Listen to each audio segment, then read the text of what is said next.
What's good, YouTube? It's your boy, Blue Blood Sports TV, back at y'all with another one. So, two-time welterweight world champion superstar boxer, Showtime's Shawn Porter, who arguably has the best resume in the sport of boxing, he weighs in on the skill set of undefeated, unified WBC, IBF welterweight world champion superstar boxer who is widely considered by many to be top 3 pound-for-pound fighters in the world, Errol "The Truth" Spence Jr. With that said, Shawn Porter, he breaks down Errol Spence's fighting style, and he states that Errol Spence ultimately is a chameleon in the ring. He can adapt to anything. He says, and that's how he wins the fights. Because ultimately, Errol Spence adapts to what you're doing. He makes an adjustment of what you're doing. He figure out what's working for him based off of what you're doing. He adapts, and then he wins the fight based off of that. He says if you look back at the fight between Errol Spence and 4-division world champion Mexican superstar boxer Mikey Garcia, he says if you look at the first 2 rounds, Errol Spence is hesitant. Errol Spence doesn't know what he wants to do exactly. He's not convinced in himself at what he wants to do exactly, okay? He says, but once he figured it out in the 3rd round, moving forward, he says you can see that Errol Spence, he discovered that his jab and his boxing ability on the outside was going to be the X factor, and so he just stayed on the game plan, and he just cruised to a victory. He says it's not so much of what he does, it's so much of what you do, and he bases his game plan off of what you're doing. He makes that adjustment very early, and then he cruises once he finds something that's successful. So he says, don't give me the fact that you went in the fight with Mikey Garcia and you didn't want to knock him out. He said, it's not about that. He said it was about that, okay, you found what worked for you. You found your niche. And you said, okay, I could outbox this guy. I could stay at distance. I could stay at range. And I could be successful against him. He says, and so then from there on, he cruised to a victory. He says, then you look at the fight between myself and Errol Spence. He said, it's not that Errol Spence wanted to fight me on the inside and that Errol Spence was eager to just prove that he could outbox Mikey Garcia, because you had legends like Sugar Ray Leonard, who said that Mikey Garcia was going to win the fight against Errol Spence simply because he was Mikey Garcia. He had a high ring IQ and high boxing IQ, and he would outbox Errol Spence. So Errol Spence wanted to prove a point by outboxing Mikey Garcia. He says, and don't give me the fact that people were saying you've never been in a ring with a guy, a physical specimen like Shawn Porter, who's going to test you physically and mentally of every second or every minute or every round, and has great footwork. So you decided that you wanted to just simply stay in the pocket and fight my fight. He said, no, Mikey Garcia forced that fight on Errol Spence, and I forced that fight on Errol Spence. He says now at times, once he made the adjustment, he decided that he can get away with it because he recognized that he was the better fighter. So essentially, Shawn Porter is saying that Errol Spence is a great fighter and makes great adjustments. So then he says, well, the fact is that you saw that he made the adjustments against me. He said, I forced my fight upon him, and then he was able to find a niche in my style of fighting that worked for him, and he was successful, and he won the fight. He says, and then you fast forward to his fight with Danny Garcia, 2-division world champion, former junior welterweight unified world champion, former WBC welterweight world champion. He says you look at the fight with him and Danny Garcia, and you can clearly see that he understood that, okay, Danny Garcia is just simply not able to adjust to me getting on the inside and getting back on the outside and fighting from range and fighting from mid-range. I'm just a better athlete, and I'm more skilled. So he said he understood that Danny Garcia, he needs you to stand right there. So he's reactive, okay? He's not proactive, Danny Garcia. So he says when Errol Spence got in the ring with Danny Garcia, he understood that. And so once he got in the ring with with Danny Garcia, he says he figured that before he got in the ring with Danny Garcia, but once he got in the ring with Danny Garcia, he understood that. And so he made the necessary adjustments and he just cruised to a victory. This is very eerie similar in what Shawn Porter's breakdown of Errol Spence. I've been saying this when it comes to Errol Spence facing off in a super fight with undefeated 3-division world champion, former junior welterweight undisputed world champion, currently the WBO welterweight world champion, who is widely considered by many to be the #1 pound-for-pound fighter in the world in Terrence Bud Crawford. Okay, I stated that initially when that fight was being talked about, that I thought that Terrence Crawford, his ability to switch from southpaw to orthodox, his ability to make adjustments, his ability to box you from the outside, the inside, mid-range, or be the dog on the inside.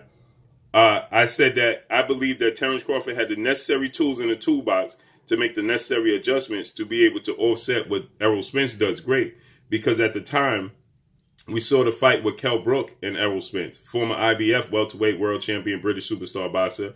And we saw that Kell Brook ultimately was giving Errol Spence problems and backing Errol Spence up. And Errol Spence was going back on a straight line, and then he was coming forward on a straight line. Now, he was going to the body on Kell Brook. He was mixing up his, his approach. But ultimately, I saw the same, blueprint throughout that fight. But as time goes on and he's fighting different styles of fights, he's showing this Errol Spence, he's showing different levels and different facets to his game, that he's also very versatile. So as he's shown, as time passes and he's fighting higher level of opposition than Terrence Crawford is, I thought that it evened out. And now I believe that Errol Spence will edge out Terrence Crawford because the level of opponents. So he's practicing, no slight to any other boxers, but he is iron sharpens iron, right? So he's in the ring with better opposition and he's making adjustments. So he's growing and he's younger. Okay, Terrence Crawford will be 34 in September. Errol Spence is 31 years of age. So with that said, I feel now that he can make the adjustments. And Shawn Porter is confirming my beliefs because Shawn Porter is saying now he's a chameleon in the ring. Okay, he can adjust to any style. And this is eerie similar to that of Floyd Mayweather, one undefeated 50-0, the former pound-for-pound king, the 5-division world champion, the surefire first ballot Hall of Famer, the legend, the icon, the man known as Money, who never lost in the ring, Floyd Money Mayweather.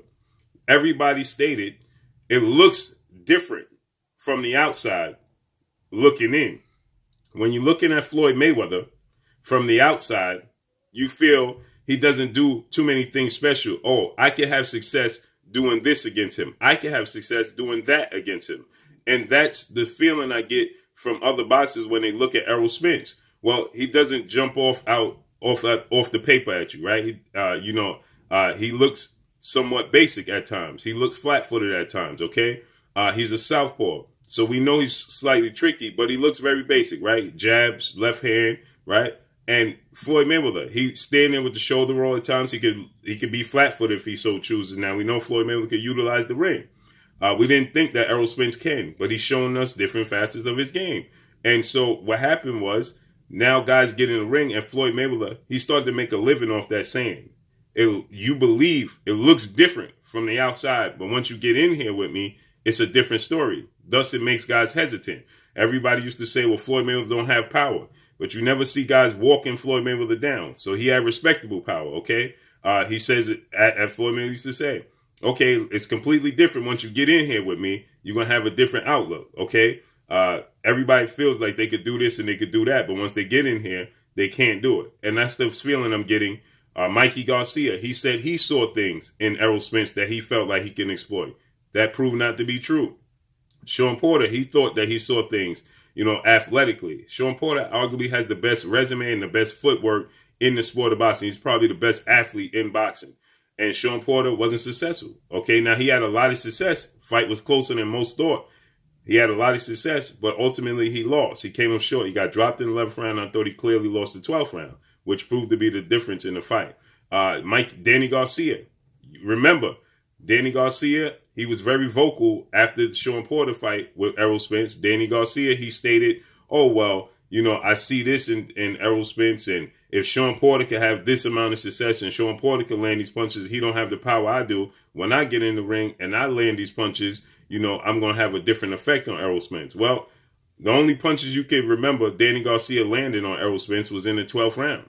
And then you fast forward, Lamont Peterson, he was sparring with him. He had reminiscence of what he could do and had success against Errol Spence. And once he got in the ring, completely different story. So Shawn Porter, you know, is and I'm not saying that Errol Spence's skill set is on the level of Floyd Mayweather or his career is on the level of Floyd Mayweather or he's the legend or icon of Floyd Mayweather. But this conversation is eerie similar to when people used to say, I could do this against Floyd Mayweather and I could do this and I could have this success, and they get in the ring and they have none of that success. And that's the same thing I'm starting to see when it comes to Errol Spence. And Shawn Porter has confirmed that when he's saying he's a chameleon in the ring. He makes adjustments and he does what he needs to do to win the fight. This is what he stated. Don't get it twisted. He didn't just choose to outbox Mikey Garcia. He found his niche. He saw that his jab and his boxing ability was going to work. And so that's the route he took and just cruised to a victory. He says, in my fight, he saw that I'm not going to allow him just to sit on the outside, sit in mid-range. I'm going to force the fight, force the action, and push the pace. He said, well, he made the adjustments, and he had success doing it my style. He saw what Danny Garcia does great. He understood what he could have success at. He stuck to it, and he won the fight. He says he's very disciplined, and he's chameleon in the ring, and it's eerie similar to Floyd Mayweather. So he says that the fight with him, after seeing Terrence Crawford fight with Kell Brook had a lot of success with his jab. Now, Terrence Crawford, he made the adjustment because he could switch from orthodox to southpaw fluidly. He could transition from offense to defense and defense to offense fluidly. So he made the adjustments against Kell Brook. But Kell Brook arguably won the first two to three rounds in that fight just based off of his jab. And Terrence Crawford had a lot of trouble with Kell Brook's jab. So, Shawn Porter saying that's a very tricky fight for Terrence Crawford. So we got to see how it plays out. Obviously, Terrence Crawford, Errol Spence is a super fight in the sport of boxing. Let's see how this unfolds and plays out. Shawn Porter, he wants to fight with Terrence Crawford. Shawn Porter, he's the #1 WBO mandatory challenger, and it looks like he wants to fight with Terrence Crawford. He says that's his #1 objective, so we got to see how that plays out and unfolds. There's still reports that Terrence Crawford could be back in the ring June 5th with opponent unknown. But make sure you hit the like button. Please, my people. My peopleizations, hit the like button. Drop a comment in the comment section. Let me know what y'all think. Y'all already know what it is. It's your boy Blue Blood Sports TV. Hate, like, comment, and subscribe. If you haven't subscribed, hit the subscribe button, hit the like button, hit the bell icon to get all the new notification. Follow me on Instagram at Blue Blood Sports TV, all one word. Y'all already know what it is. Shout out to the entire LDBC. Shout out to New Media. Shout out to Black Media Row. Make sure you like and share these videos. That's all I got for y'all. Peace. Hey, this is Ebony Bridges, Blonde Bomber, and you're watching Blue Blood Sports TV.